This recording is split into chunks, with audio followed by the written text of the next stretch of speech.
Hey y'all, welcome back. We are back, we are back, we are back. The girls are back in town. We are here for the latest installment of Royal Reviews. Housewives were off for like 2 weeks during the holidays, so they're bringing them back.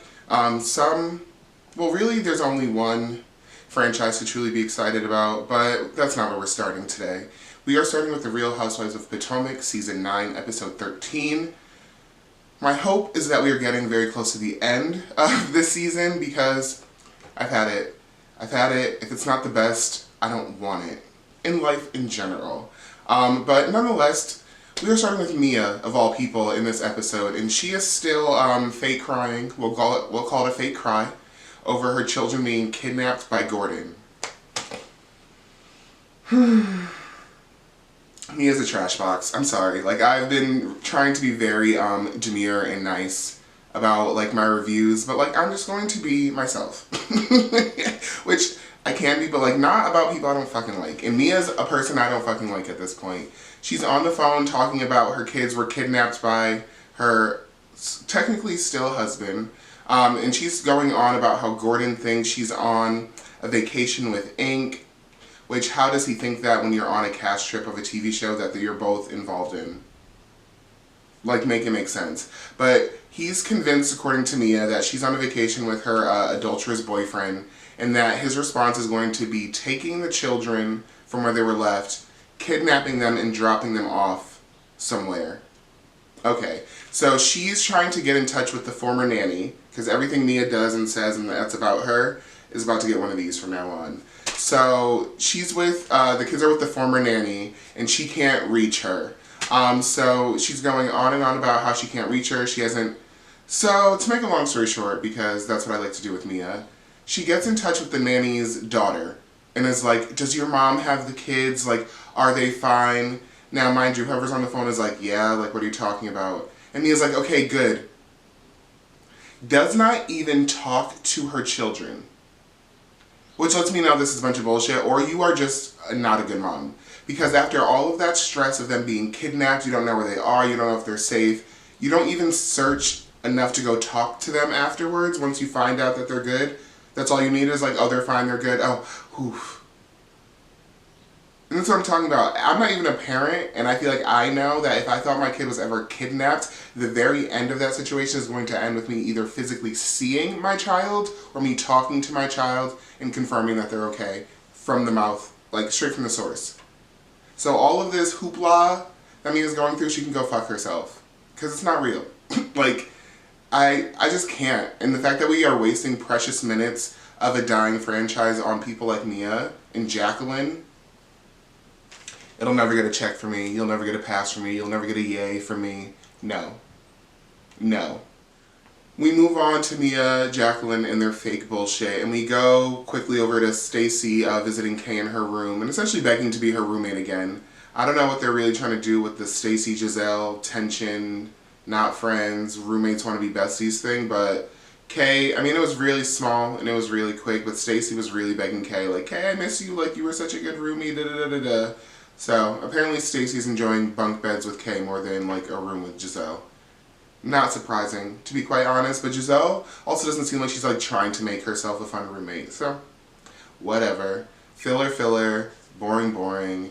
Potomac is dying. It has an IV in its arm. We need to resuscitate immediately. Speaking of, I guess we'll just fucking tackle this now. Karen did not show up to the reunion due to her DUI stuff, and that's really messing with my prediction that she's going to stay on the show and get a divorce from Ray. Maybe she'll do it off camera, but I'm going to need Karen to get it the fuck together.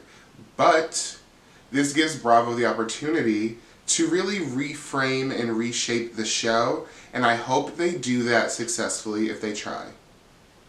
Bring Monique back. She's done and fired or quit from her other show. She's got a divorce. She could still be like, not that I want her to be emotionally turbulent because that's like selfish as a viewer, but like Monique could really bring fucking something to this show. I'm like this close to considering bringing Robin back, who I enjoyed on Traitors. I think I'm going to do a little Traitor stuff too. But I digress. If they shake up Potomac and they don't bring Karen back, they better do it right. They need to bring my girls back. That's all. So the ladies are en route to Panama City. That is their excursion for the day. They're going to go shopping, and that's like the first city in Panama or some shit like that. But they're all in the Sprinter van, and in the Sprinter van things happen. So Karen is asking about Greg, which is Kay's man. And she's talking about how much she loves Greg and all this stuff, but something still seems very off to me. I'm not sure how compatible they are. I'm not sure. I'm just something's not right.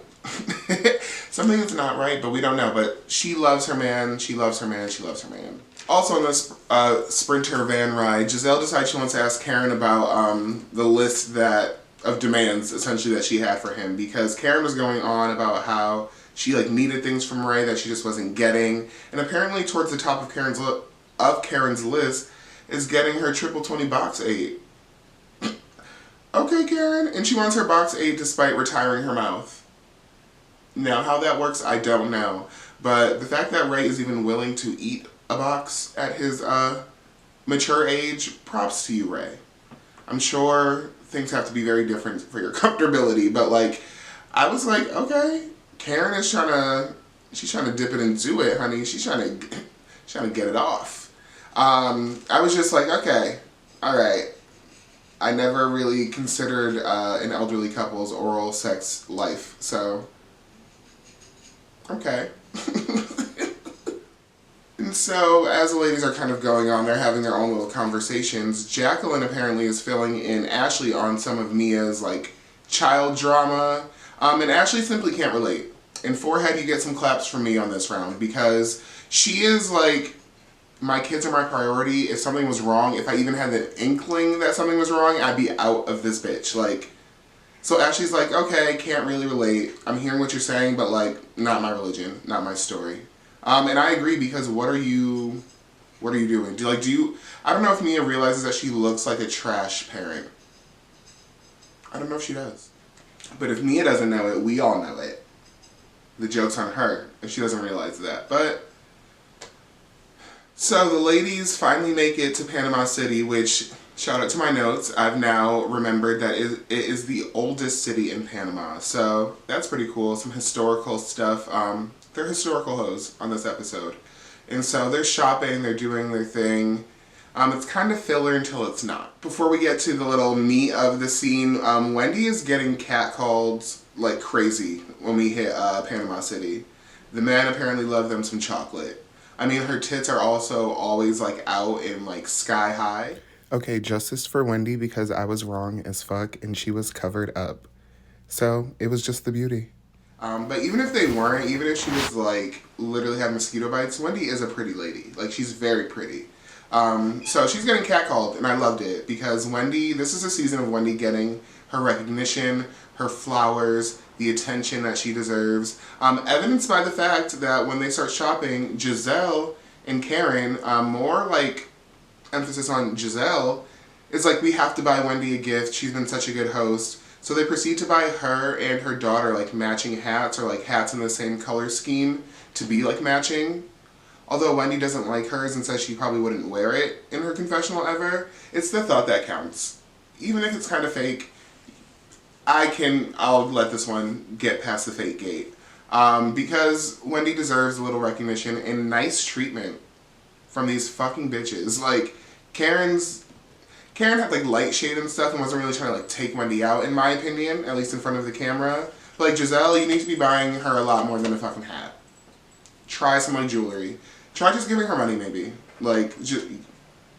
That'd be appropriate coming from Giselle.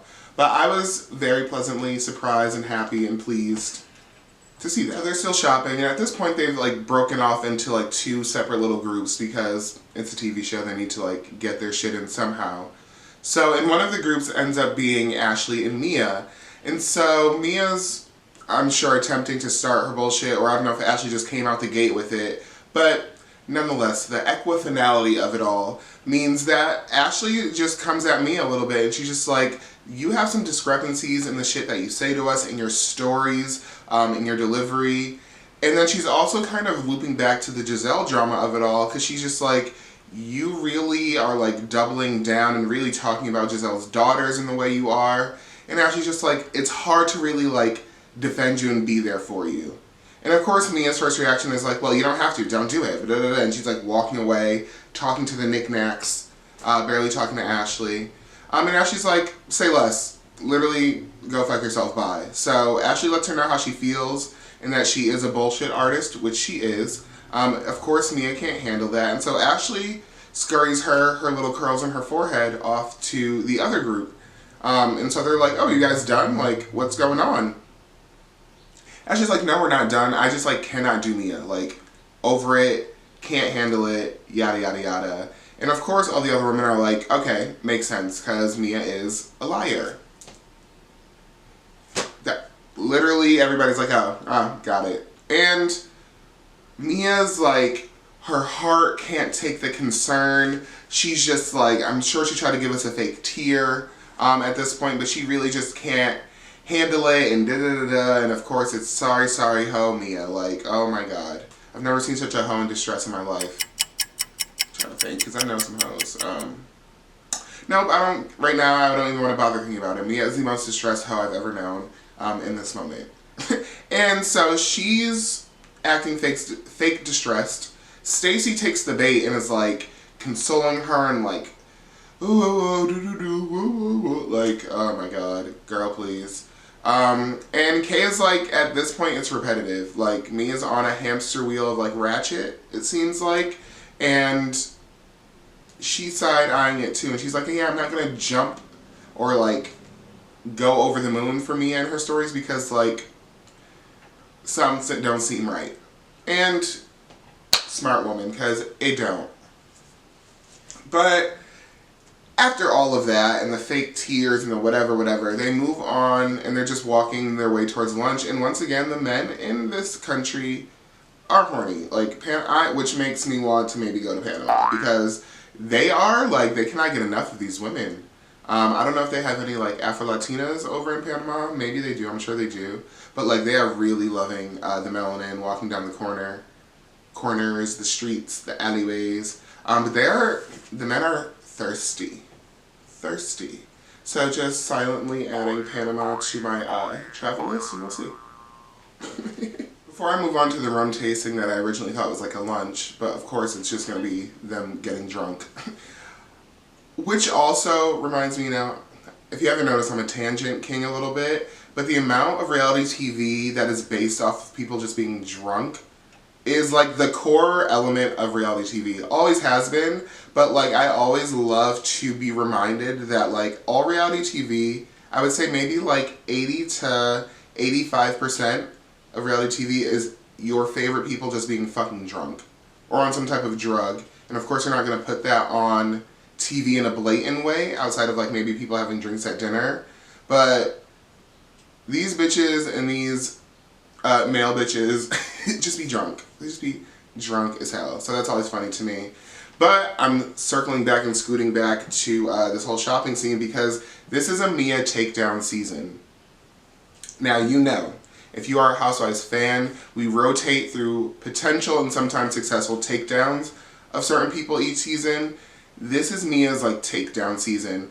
Ashley's done with her. It's hard to be her friend. She's come at Giselle, which is like a rotted staple in the franchise. So this is truly a Mia takedown season. And this whole reframing that I was talking about earlier better involve Mia and her munching ass friend Jacqueline. Okay, I digress. On to rum tasting. And that is just as, I won't call it explosive, but they were having lively conversation there. So we go to rum tasting, and it was kind of quick, but side-eye worthy, because isn't it always with a few of these ladies? But they present Wendy her gift. Giselle and Karen got her a gift, and then the other ladies also got her a little gift because everyone just keeps going on about how great of a host she is and how she's doing such a good job. And once again, give her fucking flowers because she deserves them. This woman was assaulted, ostracized, talked down to, excluded, experienced colorism in my opinion, and just viciousness and vileness that she really didn't deserve. So like I'm here for every moment that Wendy gets pushed up in a not in a negative, I'm sorry, in a positive light in this show. She's had too much time with the negative. And Wendy fumbles the balls and gets on my nerves half the time, but stop playing. Especially as like, I'm trying to think really quickly. I think she is like the darkest skinned woman on the cast. I love when she is celebrated. I can't say it enough. So they're celebrating Wendy to start, and then they decide they're going to play an impression game, which Kay seems to be like the main one, and people are loving her impressions. I wasn't fucking super impressed, but like I'm also kind of critical, if you couldn't tell. But with reason. I'm like, I don't know. I won't explain myself, but like I can be critical. And yeah, they're all like loving it. Everyone was like going on and on about how Stacey was imitating Ashley's TikTok dances, but like two people who can't dance trying to like imitate and dance, it doesn't really do anything for me. It wasn't that fucking funny. And I know humor.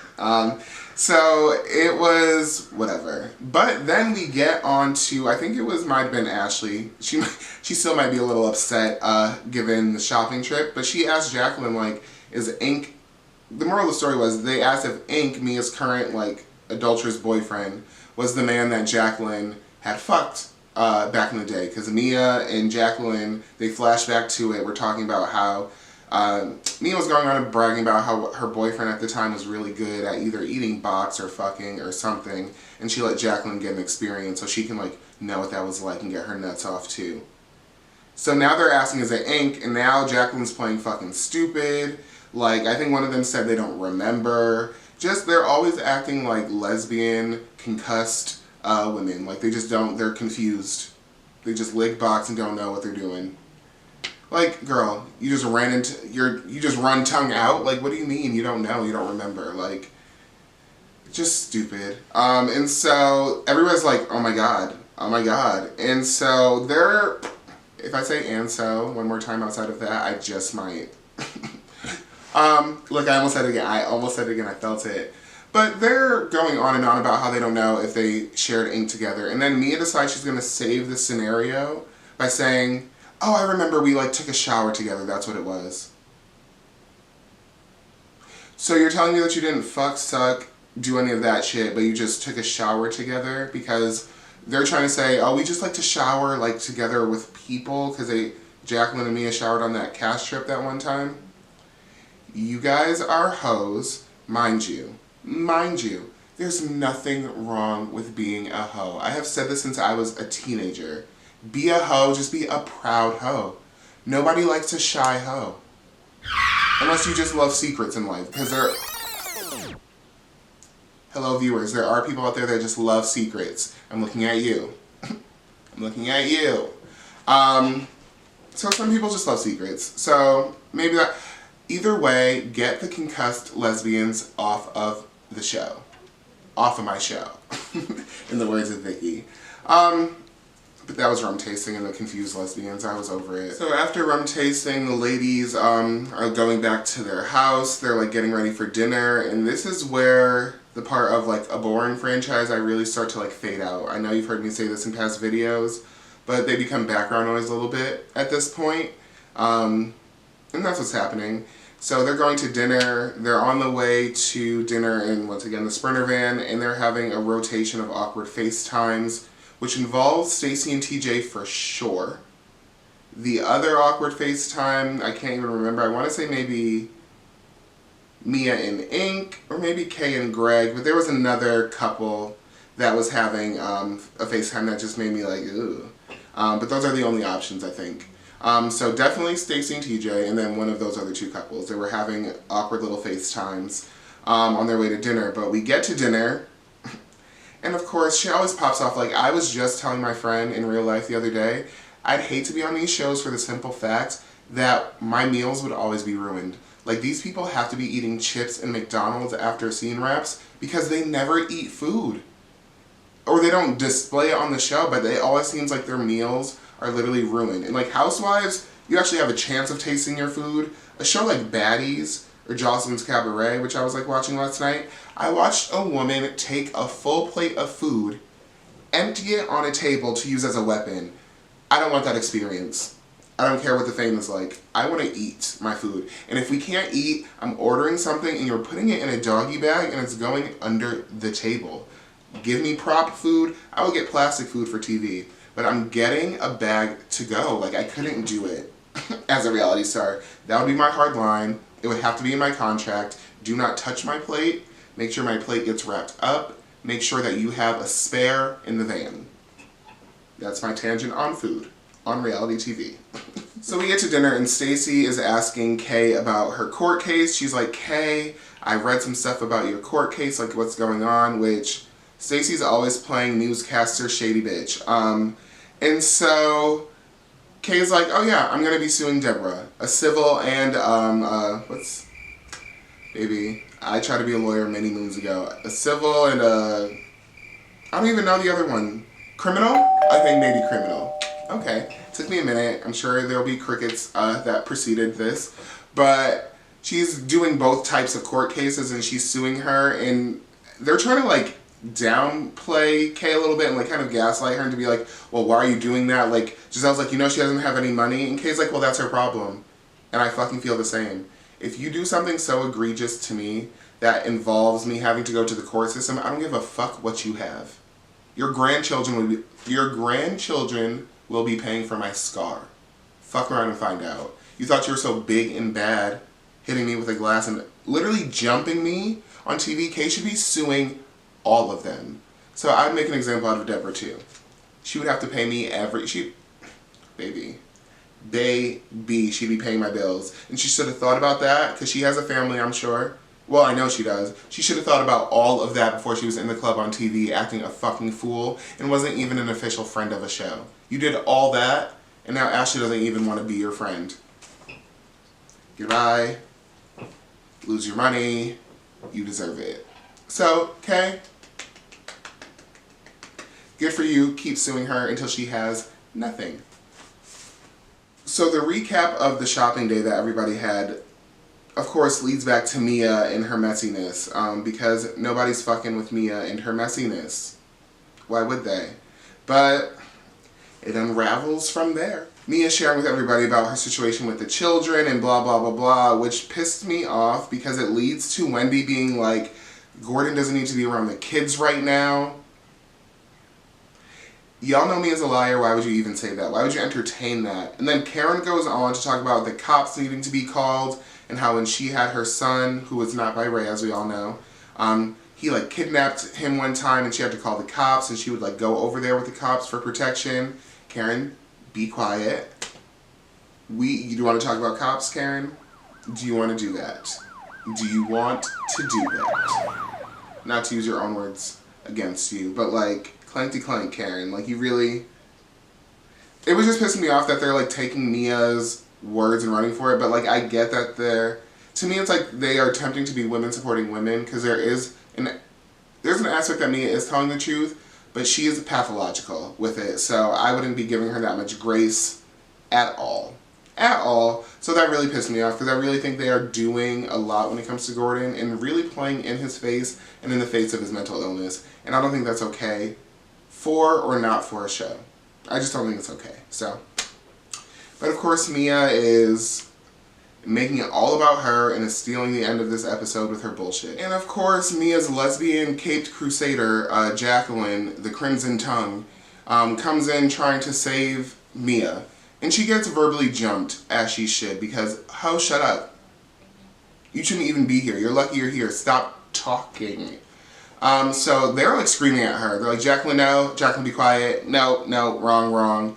Which forces Mia to try to defend herself. And she calls them miserable bitches. And that they're like, da-da-da-da. And they're like, who is miserable? Like, who are you talking to?